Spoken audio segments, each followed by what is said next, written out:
بسم اللہ الرحمن الرحیم۔ اس حدیث کو جو بیان کرنے جا رہا ہوں، حضرت ابن ہشام نے اپنی کتاب میں اسے نقل کیا ہے۔ وہ بیان کرتے ہیں کہ حضرت سعد رضی اللہ تعالیٰ عنہ کہتی ہیں کہ میں عمارہ کے پاس حاضر ہوئی اور عرض کی خالہ جان مجھے غزوہ احد میں اپنی خدمات کے بارے میں کچھ بتلائیں۔ حضرت عمارہ رضی اللہ تعالیٰ عنہ نے فرمایا میں دن کے پہلے حصے میں نکلی اور مجاہدین نے جو معرکہ سر انجام دیا تھا اسے میں نے دیکھا۔ میرے پاس پانی کا مشغیزہ تھا جس سے میں مجاہدین کو پانی پلاتی تھی۔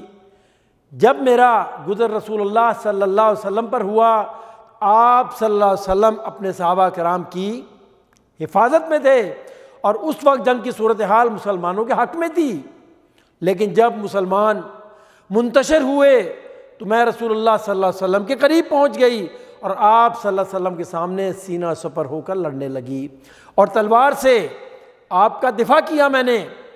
آپ صلی اللہ علیہ وسلم کے دفاع کے لیے کمان سے تیر پھینکے، حتیٰ کہ اسی تگ-و-دو میں خود بھی میں زخمی ہوئی۔ حضرت سعد کہتی ہیں میں نے عمارہ کے کندھے پر ایک گہرا زخم دیکھا تو پوچھا آپ کو یہ زخم کس نے لگایا؟ انہوں نے فرمایا ابن قمہ نے، اللہ اسے ذلیل کرے۔ ہوا یوں کہ جب لوگ رسول اللہ صلی اللہ علیہ وسلم سے دور ہوتے چلے گئے تو ابن قمہ یہ کہتے ہوئے آگے بڑھا مجھے بتاؤ محمد صلی اللہ علیہ وسلم کہاں ہیں؟ آج یا تو میں خود مروں گا یا میں انہیں مار دوں گا۔ یہ سن کر میں اور مصعب بن عمیر آگے بڑھے اور کچھ دوسرے لوگ جو رسول اللہ صلی اللہ علیہ وسلم کے ساتھ ثابت قدم رہے وہ بھی آگے بڑھے۔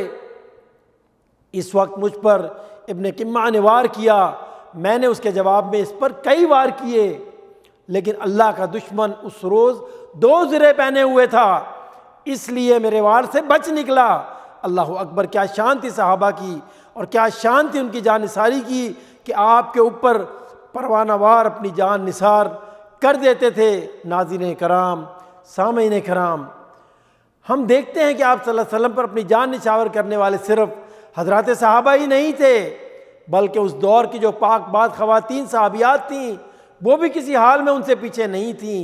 اللہ اکبر، اللہ اکبر، وللہ الحمد، وصلی اللہ علی نبینا محمد وعلی آلہ وصحبہ اجمعین۔ صلوا